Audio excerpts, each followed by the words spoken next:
তাহলে বারাকাতু। কি অবস্থা, সকলে কেমন আছেন? আসলে অনেকদিন হলো ভিডিও দেই না, অনেক ব্যস্ততার কারণে।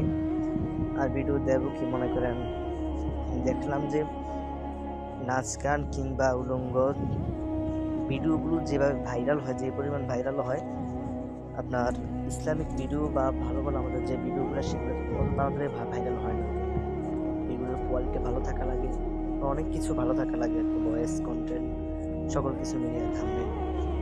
তো ভাইরাল হওয়াটা তত বেশি আমার জরুরি না। আমার জরুরি হচ্ছে আল্লাহ এবং রাসূলের কথাগুলো যেন আমি আপনাদেরকে সঠিক যে কথাটা ওইটা যেন আপনাদের কানে এবং আপনাদের কাছে পৌঁছাতে পারি, সে আশা নিয়েই আমি এই ভিডিওর মনে করেন পথে পা দিয়েছি। যে ভাইরাল হবো, 2 টাকা ইনকাম করবো সেটা নয়। আর যদিও কোনো রকম ভাবে 2 টাকা ইনকাম হয়ও, সেটা আমি আমার কাজে না লাগিয়ে অন্তত পক্ষে গরিব দুঃখীদের পাশে দাঁড়াতে চাই ইনশাআল্লাহ। সকলে আমার জন্য দোয়া করবেন। আসসালামু আলাইকুম।